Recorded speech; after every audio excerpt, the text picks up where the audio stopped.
Assalamualaikum warahmatullahi wabarakatuh dan salam sejahtera cikgu ucapkan kepada anak-anak semua. Semoga sentiasa sihat dan sentiasa gembira, sentiasa happy. Masihkah murid-murid ingat apa yang murid-murid belajar pada tingkatan 1 hari itu? Sebelum itu cikgu ucapkan selamat datang ke tahun baru, selamat tahun baru dan selamat datang ke tingkatan 2. Baik. Kelas hari ini adalah kelas sejarah. Masihkah murid-murid ingat apa yang murid-murid belajar pada tingkatan 1 itu? Kita belajar apa maksud sejarah lah. Selepas itu murid-murid belajar berkenaan dengan zaman ais batu. Selepas itu prasejarah. Lepas itu tamadun, Mesopotamia, Mesir Purba dan sebagainya. Pergi pula pada perkembangan tamadun, tamadun India, tamadun Cina, Yunani, Rom semua. Selepas itu murid-murid belajar tentang tamadun Islam pada akhir sekali. Okey, so waktu murid-murid belajar berkenaan dengan itu semua, murid-murid terfikir tak? Tamadun-tamadun tu semua ialah di serata dunia. Kita tahu masyarakatnya macam mana kan, kita tahu apa yang diorang buat, apa sumbangan tamadun tersebut. Pernah tak terfikir dekat tempat yang kita tinggal sekarang, iaitu Malaysia? Malaysia ni ada ke tak? Ada tak orang masyarakat yang tinggal dekat Malaysia? Kita dah belajar zaman prasejarah ada kawasan prasejarah di Malaysia. Tapi adakah orang zaman prasejarah je tinggal? Selepas tu jadi apa? Kan? So jadi dalam bab yang pertama tingkatan 2 ini sejarah, murid-murid kita akan kenali kerajaan-kerajaan alam Melayu. Kerajaan ni apa? Kerajaan ni samalah macam negara. Kan? Cuma zaman dahulu kita tak panggil negara, kita panggil kerajaan. Okey, kerajaan alam Melayu. Dalam bab ini murid-murid akan dapat menyatakan, murid-murid akan dapat menghuraikan konsep kerajaan alam Melayu daripada 3 aspek. Yang pertamanya aspek geografi, yang keduanya aspek bahasa dan yang ketiganya aspek budaya. Seterusnya murid-murid juga akan dapat menyatakan, menghuraikan, menjelaskan berkenaan dengan kerajaan-kerajaan alam Melayu. Kerajaan apa yang ada? Contohnya kerajaan alam Melayu yang murid-murid akan belajar ni adalah ada 7 kerajaan. So murid-murid akan dapat jelaskan sekurang-kurangnya 3 kerajaan. Baik, yang seterusnya murid-murid akan dapat menerangkan, murid-murid akan dapat bagi tahu apakah kepentingannya kita menghargai kerajaan alam Melayu ni. Kenapa nak kena belajar ni tentang kerajaan alam Melayu ni? Sebab kita nak kena hargai. Kenapa nak kena hargai? Itu yang murid kena jelaskan. Murid-murid akan dapat jelaskan di akhir pembelajaran ini. Okey, yang seterusnya murid-murid juga akan dapat jelaskan kedudukan apa strategi itu penting dalam menyumbang kepada kemajuan sesebuah negara. Apakah yang dimaksudkan dengan kedudukan yang strategi? Strategi ini maksudnya kedudukan yang sangat baik, sangat mantap, sangat hebat. So murid-murid akan dapat jelaskan sekurang-kurangnya 4 kepentingan penting kedudukan strategi ini untuk memastikan kerajaan ataupun negara itu terus maju. Okey. So dah bersedia untuk kita belajar? Baik.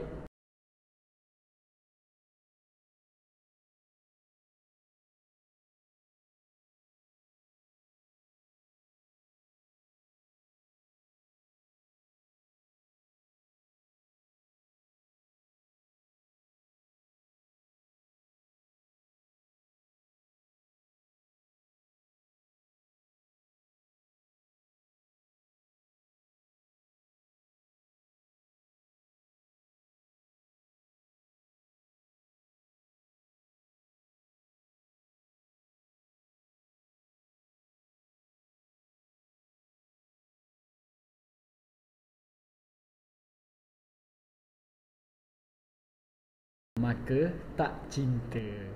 Apa tu? Okey.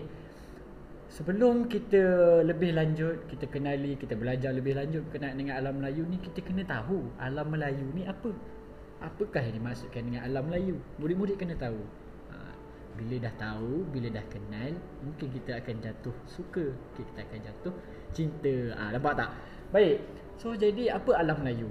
Alam Melayu ni merupakan satu kawasan yang merangkumi kepulauan dan juga tanah besar yang berada di benua Asia.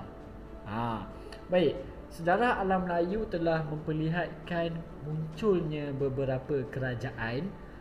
Contohnya seperti kerajaan Funan, kerajaan Champa, kerajaan Sriwijaya, kerajaan Angkor, kerajaan Majapahit, kerajaan Kedah Tua dan juga kerajaan Gangganagara. So ini adalah 7 kerajaan yang murid-murid kena akan pelajari pada selepas ini. Baik, selain daripada itu, kerajaan-kerajaan ini juga telah terkenal di seluruh dunia. Kenapa? Kerana dia diibaratkan setanding dengan tamadun-tamadun yang lain. Sebab apa? Sebab dia merupakan dia telah menjadi pusat perdagangan dan juga satu pusat keagamaan yang tersohor. Apa maksud tersohor? Terkenal lah. Tersohor ni maksud dia terkenal. So kerajaan-kerajaan ini merupakan pusat perdagangan dan juga pusat keagamaan yang terkenal di seluruh dunia. Baik, seperti yang cikgu katakan tadi, kita akan belajar berkenaan dengan 3 aspek berkenaan dengan alam Melayu. Kenapa kita kena belajar 3 aspek ni? Murid-murid kena faham. Okey, alam Melayu ini seperti yang cikgu katakan tadi, dia rangkumi gugusan kepulauan dan tanah besar yang ada di Asia, benua Asia. So alam Melayu ini kalau kita tengok banyaklah dengan dikenali dengan pelbagai istilah. Ada yang kata alam Melayu, ada yang kata kepulauan Melayu, ada yang kata dunia Melayu. So istilah ni dia berbeza dan berkembang mengikut peredaran zaman. Okey, baik. So bila kita sebut tentang satu kawasan, seperti yang murid-murid belajar pada tingkatan 1 itu, manusia yang tinggal dekat kawasan yang yang sama, contoh benua Asia, dia ni berkongsi satu perkara yang sama. Berkongsi maksudnya dia melakukan perkara yang sama. Contohnya dia berkongsi kepercayaan, diorang berkongsi asal usul keturunan, diorang menggunakan bahasa yang sama, budaya dan masyarakatnya juga tak berbeza. So jadi inilah perkongsian itu. So sebab itu kita kena tengok konsep alam Melayu ni daripada 3 aspek yang cikgu nyatakan tadi di awal tadi, iaitu yang pertama geografi, yang keduanya aspek bahasa dan yang ketiganya aspek budaya. Okey, kita pergi kepada aspek geografi. Kalau murid-murid lihat dalam modul itu, ada beberapa orang tokoh terkenal yang telah menyatakan konsep ataupun pendapat mereka berkenaan dengan konsep geografi, aspek geografi alam Melayu ni. Okey, yang pertama kita tengok daripada seorang tokoh yang bernama Profesor Emeritus, gelaran dia Profesor Emeritus Datuk Dr. Nik Hassan Suhaimi Nik Abdul Rahman. Beliau ni merupakan seorang ahli arkeologi yang banyak buat kajian arkeologi. Apa maksud ahli arkeologi? Murid dah belajar dah tingkatan 1, korek-korek, cari-cari bahan sejarah, tulang-tulang, apa-apa saja tinggalan-tinggalan sejarah. Itulah ahli arkeologi. So beliau ni dia katakan bahawa kepulauan Melayu ini, alam Melayu ini meliputi kawasan daripada Madagaskar ke tanah Melayu, Papua New Guinea, Australia, New Zealand, kepulauan Pasifik dan sampailah ke Taiwan. Yang seterusnya kita tengok tokoh ahli akademik, iaitu Abdul Hadi Haji Hassan. Beliau menyatakan bahawa alam Melayu ini merupakan satu lingkungan geografi yang luas meliputi kepulauan Melayu hingga selatan Thailand. Baik, yang seterusnya kita lihat pandangan sarjana barat. Apa sarjana barat ni katakan? Kepulauan Melayu ini meliputi hingga Tanah Serim dan kepulauan Nicobar, Filipina dan kepulauan Solomon hinggalah ke Papua New Guinea. Baik, so itu adalah konsep ataupun aspek geografi yang diterangkan oleh oleh tokoh-tokoh tadi. Ini pendapat mereka. Pendapat mereka inilah yang digunakan setiap kali kita nak bincang tentang konsep alam Melayu daripada sudut geografi. So ini luas. Bila mana boleh dengar tadi, kita tengok ketiga-tiga tokoh ini dinyatakan daripada Madagaskar sampai ke Taiwan, ada yang sampai ke Thailand tadi, lepas tu Papua New Guinea, meliputi kepulauan Nicobar, Tanah Serim. Kita dapat lihat yang alam Melayu ni sangat luas, sangatlah besar. So kerajaan-kerajaan yang ada dalam alam Melayu ni juga kerajaan-kerajaan yang gah, yang hebat.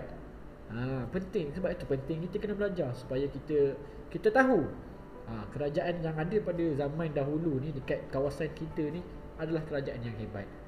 Kita boleh hargai supaya kita akan lebih hebat daripada mereka. Kita belajar daripada sejarah. Baik. Yang seterusnya kita akan lihat aspek bahasa pula. Okey, bila kita sebut alam Melayu, mestilah bahasa Melayu. Bagus. So, mestilah bahasa Melayu. Baik. Bahasa Melayu ni bahasa apa? Pernah tahu tak tentang sejarah bahasa Melayu ni?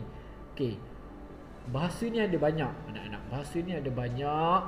Dan bahasa Melayu ni terkandung dalam 200 bahasa yang dipertuturkan di alam Melayu.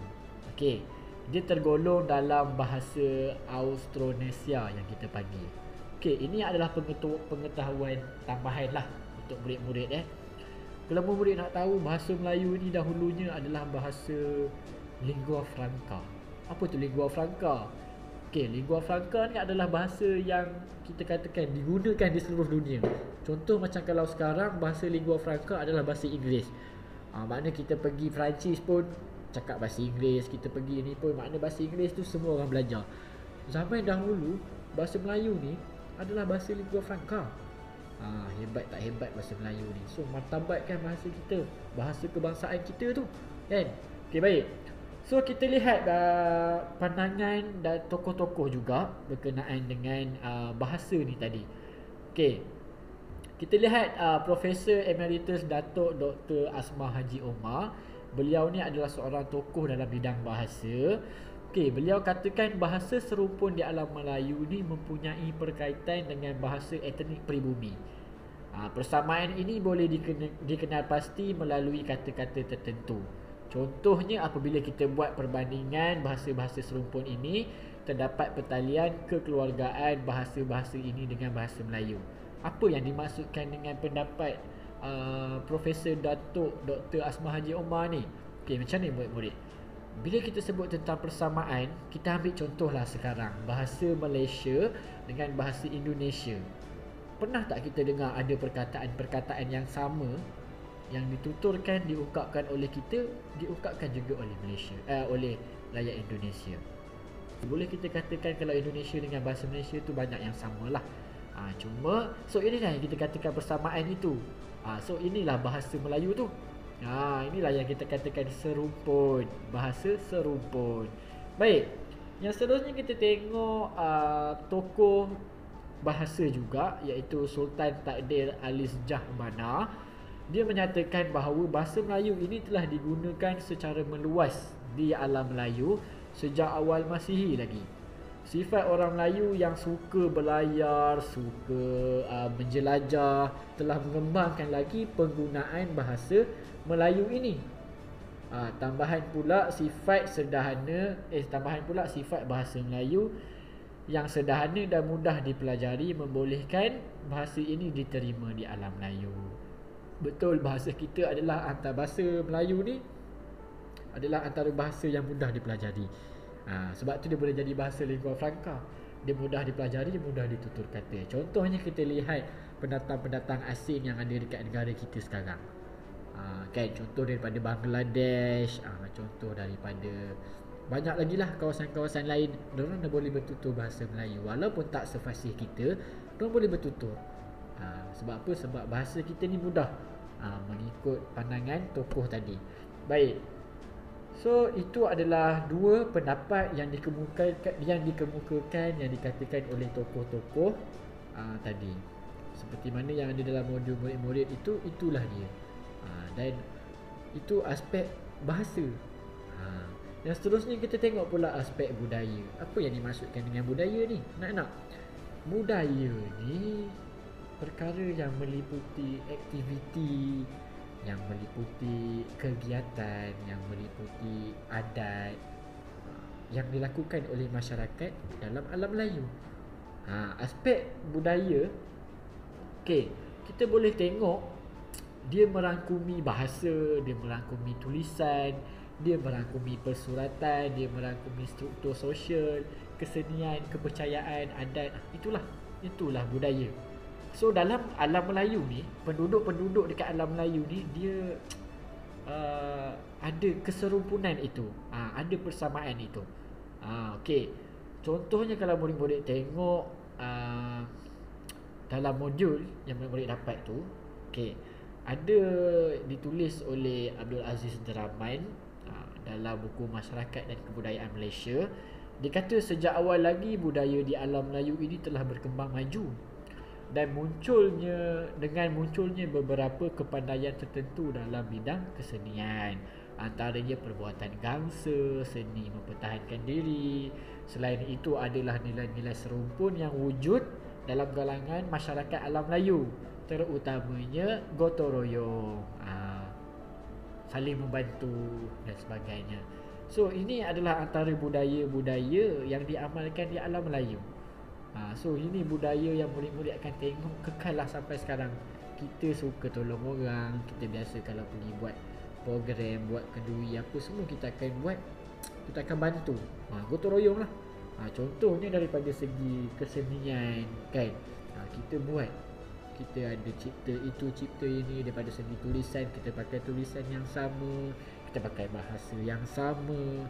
Daripada struktur sosial kita pun tak jauh berbeza. So itulah aspek-aspek budaya dalam alam Melayu ini. Okey, sekarang kita terus pergi kepada kewujudan kerajaan di alam Melayu. Kerajaan apa yang ada dekat alam Melayu? Tadi cikgu dah sebut betul. Yang pertamanya adalah kerajaan Funan. Okey, kerajaan Funan ini adalah satu kerajaan yang terletak di lembah Sungai Bekong. Okey, kerajaan ini telah muncul pada abad pertama, dan pusat kerajaannya di Vyadapura. Namanya Vyadapura, nama pusat kerajaan Funan ini. Okey, yang seterusnya kerajaan Champa. Kerajaan Champa, lokasi kerajaan ini terletak di selatan dan juga tengah-tengah Vietnam. Okey, bilakah masa kerajaan ini ada? Abad yang kedua, dan pusat kerajaannya adalah Indrapura. Okey, yang seterusnya kerajaan Sriwijaya. Lokasinya adalah di lembah Sungai Musi, Sumatera. Okey, dia muncul pada abad yang ke-7 dan pusat kerajaannya adalah Palembang. Baik. Kerajaan Angkor adalah kerajaan yang seterusnya.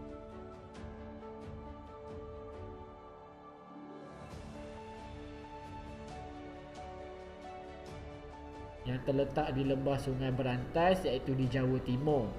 Sekarang ni di Indonesia lah.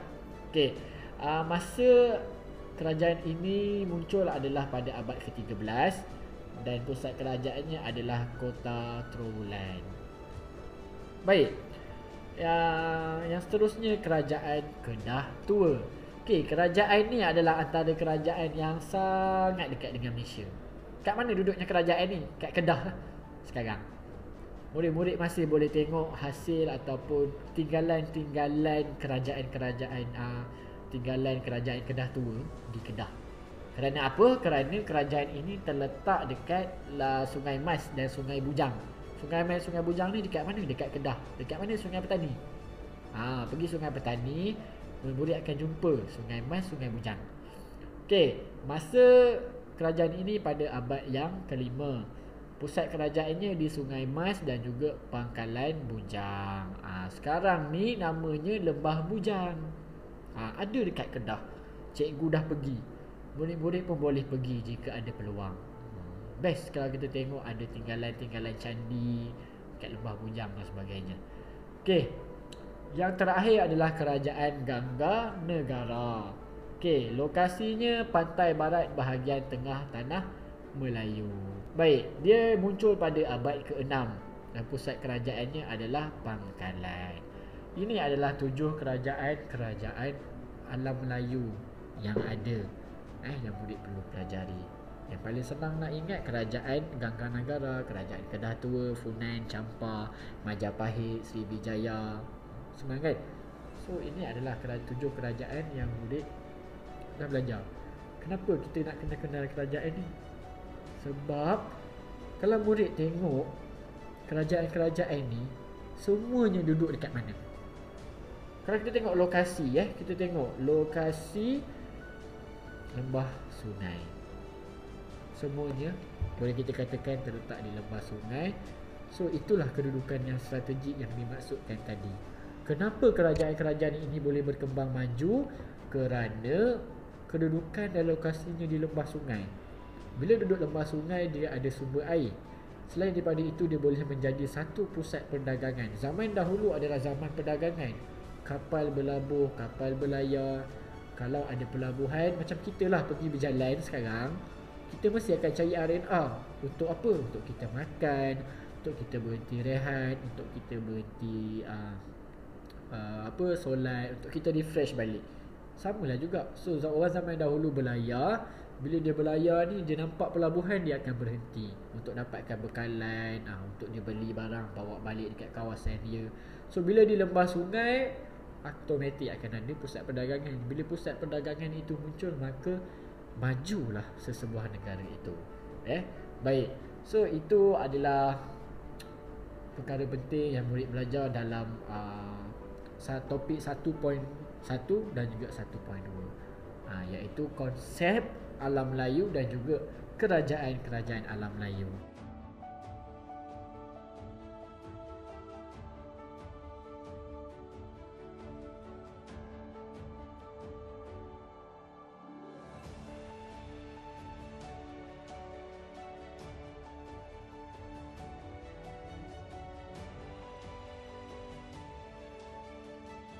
So dalam pembelajaran berkenaan dengan subtopik 1.3 dan 1.4 ini, yang pertamanya kita nak kenal dulu kerajaan alam Melayu yang masyhur.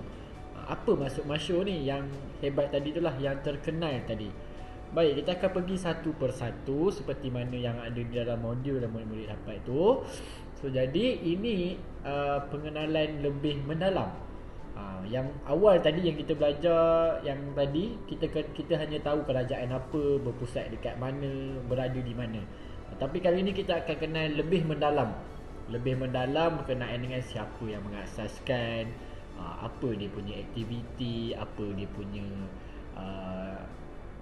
kehebatan yang membuatkan dia sampai masyhur jadi macam tu. Baik, yang pertama kita mulakan dengan kerajaan Funan. Baik, kerajaan Funan ini dia berpusat di Vyadapura, diasaskan oleh seorang Brahmin yang bernama Kaudinya. Brahmin ni apa? Orang agama. Beliau, Kaudinya ni tadi, berkahwin dengan Soma, iaitu pemerintah wanita di Sungai Mekong, dan akhirnya mereka membentuk kerajaan Funan. Baik, kita lihat kemasyhuran kerajaan Funan pula. Kemasyhuran kerajaan Funan ini adalah semasa pemerintahan Fan Shihman.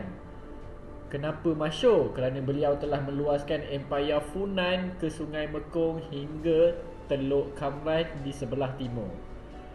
Kemudian beliau telah menguasai selatan Myanmar dan juga segenting Kra. Kejayaan ini telah membolehkan Funan menguasai jalan perdagangan utama di timur dan juga barat. Baik, yang seterusnya kita pergi kepada kerajaan Champa.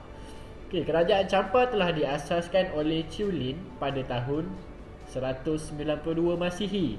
Pusat kerajaan Champa ini terletak di Indraputra. Champa sering berhadapan dengan serangan daripada David. Chiulin berjaya membebaskan Champa daripada pengaruh Cina. Apakah kemasyhuran kerajaan Champa ini? Zaman kemasyhuran kerajaan Champa ini adalah di bawah pemerintahan Cebonga. Apa yang beliau buat? Beliau telah berjaya mengatasi ancaman David tadi dan meluaskan empayar Champa ni ke wilayah David hingga ke lembah Sungai Merah. Serangan Champa telah berjaya membunuh Raja Trandutong sehingga mendapat pengiktirafan oleh dinasti Ming 1369. Kemerosotan kerajaan Champa bermula apabila pemerintahnya Indravarman meninggal dunia, dan pada tahun 1471 Champa ini tadi ditawan oleh David semula. Seterusnya kita pergi kepada kerajaan Sriwijaya. Kerajaan Sriwijaya ini diasaskan oleh Dapunta Hyang Sri Jayanasa pada tahun 683 Masihi di Palembang. Okey, beliau telah menakluk kawasan sekitarnya seperti Bengkar dan juga Taruma. Dalam tempoh kemasyhuran kerajaan Sriwijaya ini, pemerintahnya adalah Sang Ramadanan Jaya. Dalam tempoh pemerintahan Sang Ramadanan Jaya ini, Sriwijaya telah berjaya menakluki Sumatera Selatan Myanmar, Tanah Melayu dan segenting Kedah. Tanah Melayu tu. Okey. Penaklukan ini membolehkan Sriwijaya menguasai jalan laut utama di alam Melayu dan juga Selat Sunda. Okey, Sriwijaya terkenal sebagai pusat perdagangan dan pengajian agama Buddha. Baik, kerajaan yang seterusnya adalah Kerajaan Angkor. Kerajaan Angkor ni berpusat di Hariharalaya dan diasaskan oleh seseorang yang bernama Jayavarman II. Okey. Kemasyhuran Kerajaan Angkor dapat dilihat pada pemerintahan Suryavarman II. Suryavarman II ni telah meluaskan empayar Angkor ke sekitar lembah Sungai Mekong hinggalah selatan Myanmar. Beliau juga telah berjaya menghalang ancaman daripada Champa dan David. Di samping itu, beliau mewujudkan jalinan perdagangan di antara pedagang tempatan dan juga pedagang luar. Usaha beliau ini diteruskan oleh Jayavarman II dan Jayavarman II telah membina Angkor Thom dan 102 buah hospital. Inilah kehebatan kemasyhuran Kerajaan Angkor. Kerajaan yang seterusnya kita akan lihat adalah Kerajaan Majapahit. Latar belakang Kerajaan Majapahit ini: pelantikan Patih Gajah Muda sebagai Perdana Menteri oleh Tribuwana Tunggadewi telah mengembalikan keamanan dan keselamatan Majapahit. Okey, Patih Gajah Mada berjaya meluaskan tanah jajahan sehingga ke timur Pulau Jawa, pesisir pantai Sumatera Selatan dan barat Borneo dan juga Kepulauan Maluku. Besar Kerajaan Majapahit ni, luas empayarnya, dan ia telah menjadikan Majapahit sebagai pusat perdagangan pada abad yang ke-14. Okey, yang seterusnya adalah kerajaan yang paling dekat sekali dengan kita, iaitu Kerajaan Kedah Tua. Okey, Kerajaan Kedah Tua ni bermula dengan penglibatan masyarakat di Gua Kepah yang menjalankan kegiatan perdagangan dengan pedagang luar di Sungai Mas. Okey, apabila berlakunya kegiatan perdagangan ini, pada peringkat awalnya pusat kerajaan ini adalah di Sungai Mas dan Pangkalan Bujang. Selain daripada itu, sumber Cina telah menamakan Kerajaan Kedah Tua sebagai Chih Cha. Sumber yang lain pula, iaitu sumber India dan Arab, telah merujuk Kedah Tua sebagai Kataha dan Kalahbar. Ini adalah nama-nama lain daripada India, daripada Arab dan juga daripada Cina. Baik, kita tengok kemasyhuran Kerajaan Kedah Tua ini. Okey, kepesatan perdagangan di Lembah Bujang. Kerajaan Kedah Tua telah berjaya membesarkan perdagangan di Lembah Bujang. Kerana apa? Kerana ia telah menjadi tumpuan pedagang daripada timur dan juga barat. Selain daripada itu, Kerajaan Kedah Tua ini juga telah menjadi pusat keagamaan agama Buddha. Dan kemasyhuran ini juga telah menyebabkan Sriwijaya menguasai Kedah Tua. Bila dah hebat, adalah negara lain, adalah kerajaan lain yang nak kuasai, dan kerajaan itu adalah Sriwijaya. Okey, serangan tentera Chola dari India pada tahun 1025 Masihi telah melemahkan kegiatan perdagangan di Kedah Tua. Dan kerajaan Kedah Tua mengalami perubahan pada abad ke-7, iaitu apabila munculnya Kesultanan Kedah. Kesultanan Kedah tu akhirnya telah menjadikan negeri itu adalah negeri Kedah sekarang. Itu kita akan tengoklah, akan lebih lanjut. Okey, kerajaan yang terakhir sekali murid-murid akan lihat adalah Kerajaan Gangga Negara. Okey, latar belakang kerajaan ini. Kerajaan ini telah dikatakan muncul pada abad ke-6. Kerajaan Gangga Negara ini telah berfungsi sebagai pelabuhan sejak abad ke-5. Menurut sumber tradisi, pengasas Kerajaan Gangga Negara ialah Raja Ganji Sarjuna. Namun pendapat lain mengatakan kerajaan ini dibuka oleh Raja Khmer dan Kemboja. Okey, pusat kerajaan awal terletak di Pangkalan. Okey, bila bermulanya masyhur Kerajaan Gangga Negara ini? Pada abad yang ke-9. Sejak abad ke-5, Gangga Negara sering dikunjungi oleh pedagang luar kerana kekayaan emas dan biji timahnya. Namun, Kerajaan ini berjaya mempertahankan kedaulatannya daripada serangan Sriwijaya pada tahun 850 Masihi. Namun begitu juga, kerajaan ini mula lemah apabila diserang tentera Kolar dari India pada tahun 1025. Serangan tersebut telah memusnahkan pelabuhan Gangga Negara dan akhirnya habislah kerajaan ini. Okey, baik. So itu adalah 7 kerajaan yang murid dah belajar, yang saya dah terangkan, yang cikgu dah terangkan lebih lanjut. So itu adalah latar belakang kerajaan-kerajaan alam Melayu, 7 kerajaan alam Melayu yang masyhur. Baik, yang seterusnya kita akan pergi kepada subtopik yang terakhir untuk bab ini, iaitu 1.4, iaitu subtopik berkaitan dengan hubungan kerajaan alam Melayu dan kerajaan luar yang sezaman. Baik, kalau melihat kepada modul tersebut, murid-murid akan nampak di manakah bilakah tempoh masa kerajaan alam Melayu dengan kerajaan luar yang sezaman. Kalau kita lihat pada abad yang pertama, ada kerajaan Funan di sekitar kita. Di tempat lain ada je kerajaan Rom, Parsi, Empayar Hushan dan dinasti Han. Inilah yang kita panggil sezaman. Dia berada dalam zaman yang sama. Okey, kalau kita tengok abad ke-9, munculnya kerajaan Champa, Sriwijaya dan juga Angkor di alam Melayu. Namun di tempat yang lain ada je kerajaan Abbasiyah, tamadun Islam, Empayar Bizantin, dinasti Tang, tamadun Cina dan juga kerajaan Chola tadi India. Okey, pada abad ke-14 pula muncul juga Champa, Angkor dan Majapahit. Okey, dia sezamanlah dengan Empayar Mongol, kerajaan Turki Uthmaniyah dan juga Kesultanan Delhi. So jadi maknanya di seluruh dunia ada masyarakat yang hidup di pelbagai tempat. Ada di alam Melayu dan ada di tempat-tempat yang lain lah, India, tamadun dan sebagainya, tamadun Cina semua. So ini adalah sezaman. Zaman yang dinyatakan adalah zaman abad pertama, abad ke-9 dan juga abad ke-14. Okey, seterusnya kita akan tengok hubungan kerajaan alam Melayu yang disebutkan tadi, yang murid-murid dah belajar, dengan kerajaan luar tadi. Okey, bila disebut pada hubungan, ada beberapa hubungan yang telah dijalankan oleh kerajaan alam Melayu dan juga kerajaan luar. Hubungan yang pertama adalah hubungan perdagangan. Okey, kerajaan alam Melayu telah menjadikan hubungan perdagangan dengan kerajaan luar. Kedudukan yang strategik di laluan perdagangan timur dan barat serta kekayaan hasil bumi di alam Melayu ini telah mendorong pemerintah kerajaan alam Melayu menjalinkan hubungan perdagangan dengan kerajaan lain. Baik. Yang seterusnya adalah hubungan dari segi keagamaan. Agama adalah satu medan untuk kita meluaskan hubungan. Okey, baik. Hubungan kerajaan alam Melayu dengan kerajaan luar telah mendorong penyebaran agama Hindu, Buddha dan juga Islam.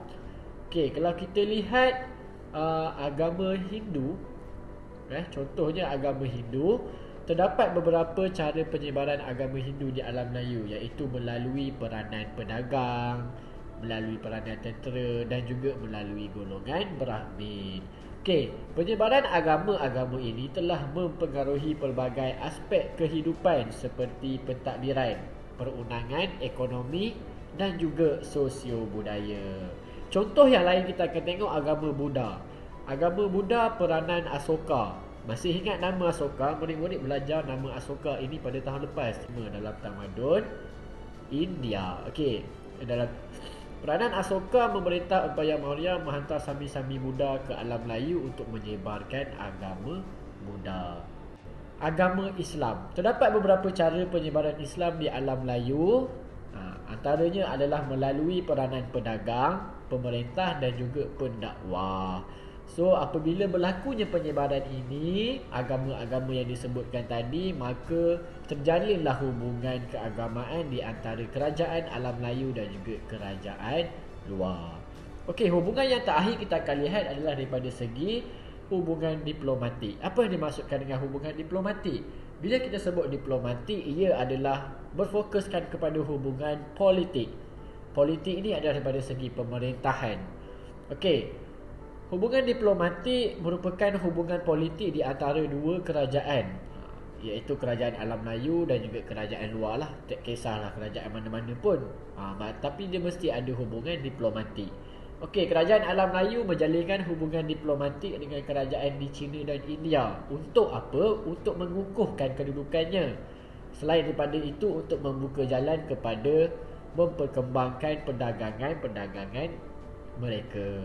Okey, contoh kita akan lihat Empayar Mongol, Kerajaan Turki Ottomaniyah, Kesultanan Delhi telah menjalinkan hubungan diplomatik dengan kerajaan-kerajaan alam Melayu. Baik, so itu sahaja pembelajaran murid-murid dalam bab yang pertama.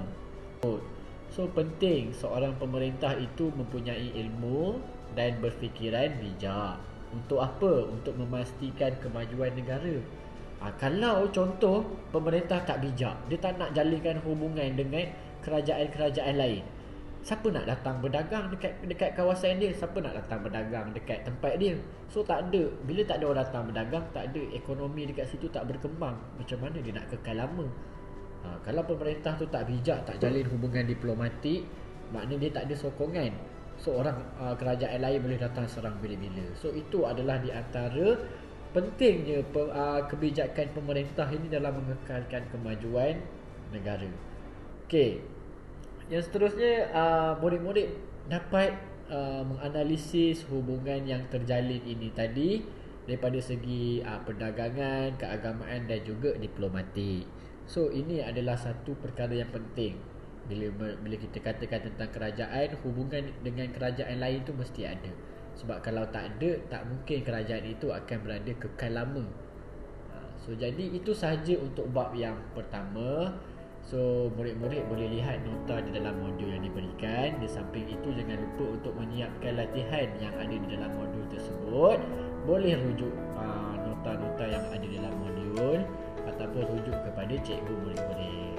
So itu sahaja. Semoga kita berjumpa lagi dalam bab yang seterusnya. Bye. Assalamualaikum. Salam sejahtera.